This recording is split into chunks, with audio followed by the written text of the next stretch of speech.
Welcome back to the Football Terrace. Hit the like button and subscribe. Let's jump straight into the fan channel review. Let's go. I blame today Arteta for the fact that we lost. I don't blame the individual player performances. I don't blame the schedule because Newcastle had a similar schedule. I don't blame the ownership because I think we've got the depth of squad. I don't blame Were the players good today? I don't blame Were the players good today?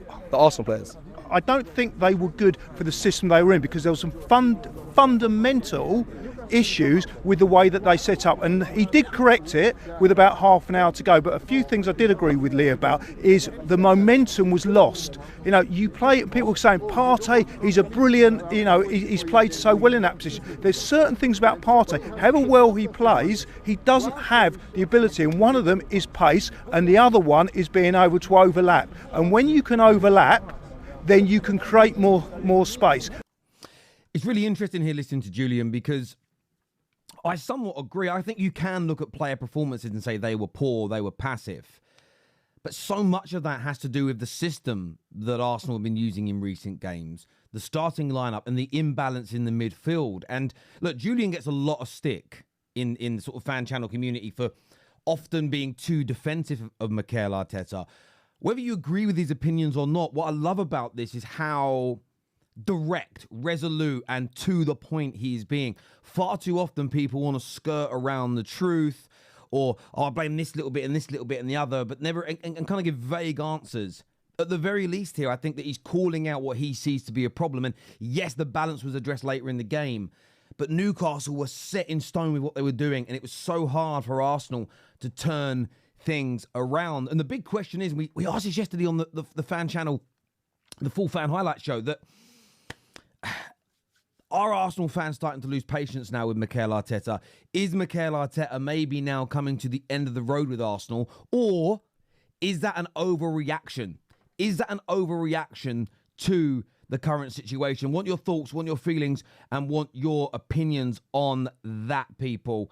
Make sure you hit the like and the share button on this video. Up next, we're going to hear from Lee Judges. Arteta today has to be questioned, and it's not it's questioned, and I'll tell you why. It's all right when you're a manager of a team and you can play your best team every day, every game. It's when things are against you a little bit, that's when you have to come up with things. And today, sadly, it was pathetic. Pathetic decisions, got out-bossed in midfield, then he changes it all around. I want to know, I've watched football a long while, right? We know you're old, Lee. I want... I'm only joking, mate. If you see this, I know you do watch sometimes, I'm only joking, you know you're my guy. Someone to tell me and define to me what Havertz's role was today. Because if he was a centre-forward today, I'd see him play everywhere on that pitch but centre-forward today. I didn't see it today. I see him on the right wing, I see him playing in midfield. I don't, you know... And do you know what's interesting? I've seen this video clip trending. I hadn't watched it until now. A lot of people think this is him criticising Kai Havertz. I don't necessarily... I've seen a lot of people sharing this saying, oh, they're learning about Kai. We told you Kai Havertz was a bum. I knew Kai Havertz was a bad player. And I want to say this in the right way, when Arsenal system is working, Kai Havertz, as a striker for them, since kind of February when he moved into that role, has looked almost... Well, not almost perfect. That's the wrong... I want to make sure I don't overblow this. He's looked very good, at least. We'll use that. I think everybody can get loads of good games, scored lots of goals. The system's in balance now. He's looking worse. So I think Lee Judge's question is right. What is the system? Because Arsenal are not getting the best out of their players in how they're setting up. And if you're not creating the chances for Kai Havertz, if he's dropping deep... You're going to run the channels every now and then, but if he's dropping deep, dropping here, over there, everywhere else but where you want him to be, those chances aren't being created because the system's imbalanced. You have to look at the manager. Now, again, I ain't advocating at this particular juncture, manager's got to go, I think he should be sacked. I'm not an Arsenal fan, so it's not really for me to say. But I do think question marks need to be, there needs to be question marks, as Lee says here. But what's your thoughts on Arsenal fans' feelings towards him at this moment in time? Let's take a look here at what my guy Troopz has had to say. Remember, hit the like and the share button if you have not done so already. 1 point out of a possible 9, blood. Yeah? 10 goals already conceded in the Premier League. Yeah? We are already off the pace, bro. We are playing disgusting football, bro. Tragic football, bro. You get me? We only look threatening from set pieces, blood. Arsenal Football Club, yeah? A club that is known for its football, bro. You get me? A club that has played some of the most beautiful football the Premier League has ever seen, blood, yeah? Are now playing like Stoke fucking City, bro. Like Stoke City, blood. 2009 prime Stoke City, bro. And it's a fucking disgrace, blood. You get me? Man, I'm trying to say he's gone from Pep to Mourinho. Blood, he's gone from Pep to Pulis, blood. Look, I get the anger. I love Troopz' content. Watch it regularly. Make sure you're subscribing to all these channels, by the way. Arteta's taking a gamble right now. I have no personal... Again, I don't care how Arsenal play football. I'm not an Arsenal fan. But on a personal level, I have no issue with how my manager wants to play. So if this was happening at Man United and we went pragmatically, I don't care as long as you win. Arsenal fans, especially of the age of Troopz and younger, predominantly grew up on pretty attractive looking football. And they did a lot of that last season, a lot of that 2 seasons ago, a lot of that 3 seasons ago. If you abandon that, by and large, and you don't get the results and you fall out of the title race early, you don't go on to win some trophies this year, it will leave a sour taste in the mouth of Arsenal fans, because the view will just be, rightly or wrongly, you can give me your opinions on this, we still didn't win anything, but I didn't enjoy the football either. At the very least, I want to enjoy the football I'm watching if we're not winning. Arteta's taken a gamble here. He's got to win, but he's now 7 points off the top. The gamble thus far doesn't appear to be working. Will they turn this round? Can it be changed? I'd love to get your thoughts, your feelings, and your opinions on that. Up next, let's take a look here at Hugh and LB during yesterday's game versus Bournemouth, where, of course, Man City were beaten and outclassed. Oh, my God. Oh, my... Look at LB's face. God. Oh, my God. They're fucking at the post. We're getting cooked. We're getting fucking cooked. Nah, man. We're getting blended. Sliced and diced, blended, cooked, pressed, boiled, other types, fried. How else do you cook things? Roasted, poached, poached City, poached LB and Hugh, LB on toast.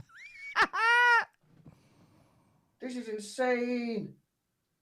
It must be weird being a City fan and looking at the last few weeks' performances. I know City, for the majority of their lifetime as a club, weren't the best team in anywhere, let alone England. They weren't even the best team in Manchester, really. Maybe the couple of years where they were in the 60s, late 60s, maybe mid-70s. I have to do my history on that again. But it must be hard as a City fan when you watch how you've played the last 2 or 3 weeks. It must be like painful, confusing, worrying at the same time. Bro, this is wild, bro. Bro, they've hit the post. It should be 3-0. He's missed an open net, the donkey. Yeah. It could have, and that's the thing, it could have been 3-0. And I know they got that late consolation goal, and Haaland actually should have equalised at the end. But it would have been the most undeserving rescue comeback points ever. Genuinely, Bournemouth cooked them. Bournemouth are a really good team, by the way. Really, really good. And the only fear I have for Bournemouth is that some of their players are going to get ransacked. And their manager. Their manager is going to be stolen, bruv. Their manager is going to be stolen soon. He should have scored 3-0. Chat, we're getting bland. This is... Blammed. I haven't heard that word in years. Blammed. This is shambolic. We are getting put in a spliff. And I'm enjoying it, right? Check why I'm enjoying it. Everyone should enjoy this because it's not going to last forever. They're going to be back to their best very, very, very soon, City. So enjoy it while it lasts. Up next, let's take a little listen here to Mark Goldbridge. By the way, remember, follow Hugh's channel, follow It's LB, follow the United Stand. That's football, actually. Troopz TV, AFTV. Go and follow the fan channel community. Very, very important indeed that we support each other. Why can't I hear what he's saying? I should be able to hear what he's saying, but I can't. I don't know what I've done here. Why is his video not playing any sound? Must not have downloaded it with any sound. That's very weird. Well, we can't hear what he's saying. And we don't edit these videos. I've paused it. Maybe it will play now. Nope. No sound is coming through. I don't know what to do. Let me try that again. We refresh it, and let's see if it plays this time. Hello everybody, welcome to That's Football. I'm Mark Goldbridge. What a weekend in the Premier League title race. Man City lose to Bournemouth 2-1. Thoroughly deserved win for Bournemouth. Arsenal losing at Newcastle and Liverpool turning things around at home to Brighton to win 2-1. That puts them 7 points ahead of Arsenal on 25 points. Man City stay on 23. What does that mean for the title race for you? Because to tell you what, straight away, well done to Liverpool today, but I still look at Liverpool and I don't see a definitive favourite for the title. And I think even Liverpool fans would agree with that. And I think Arne Slot would agree with that. Yeah, look, I have Liverpool right now, and it's malleable, this opinion, because it's based on performances, squad depth, like through injuries, etc., performances, victories. I have Liverpool as the marginal favourites, but no one's an outright favourite right now. I agree. They're doing very, very well, but they've not got into a rhythm yet. And that's probably a dangerous thing, that they're top and they haven't really got going yet. Arsenal look like a team that are struggling, and we'll talk about them in a minute. And Man City, again, I mean, I look at Man City, very lucky to get a win at Wolves. Very lucky to beat Fulham. And, yeah, and then obviously today they haven't beat Bournemouth. There was a Southampton game as well, I think he was thinking about there. It's true. And they look, I ain't going to change my stance. Those wins where you play badly and win, I call them champions wins. However, go back and watch every time I spoke about it.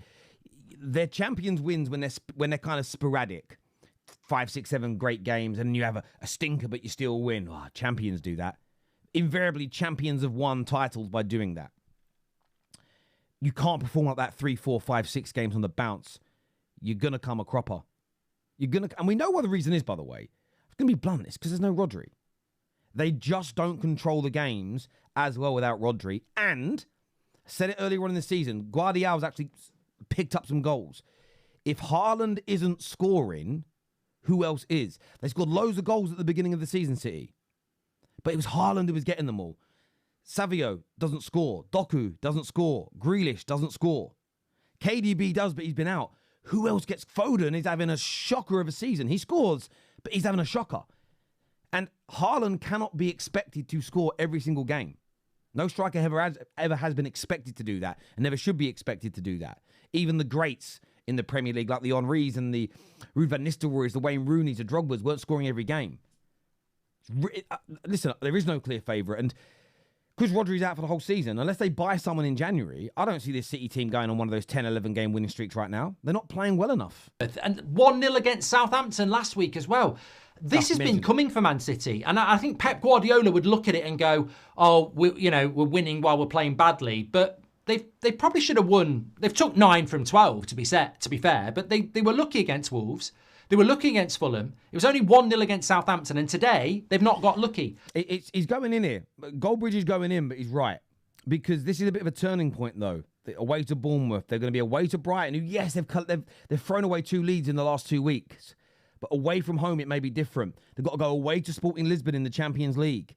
Like, the international break cannot come soon enough for Manchester City. They're going into a run of more difficult games in terms of level of opponent, and they're in this form. Those performances against Wolves, Fulham, and Southampton, had those games been against Bournemouth, Nottingham Forest, and, say, a Chelsea, they would have probably lost those games. And they've just been fortunate, it's just the way the cookie crumbles, that the bad form will also coincide with a number of weaker teams. But they've got to get out of this rut soon. From a title point of view, I think it makes it far more exciting that City are a little bit more, they're still amazing, by the way. They're just a little bit more human than we're used to seeing. But as ever, my people, listen, hit the like button and subscribe. Please make sure the bell notification buttons are turned on. We're back later today with more full fan highlight shows. Take care, goodbye, God bless, and I'll see you all again soon. Peace.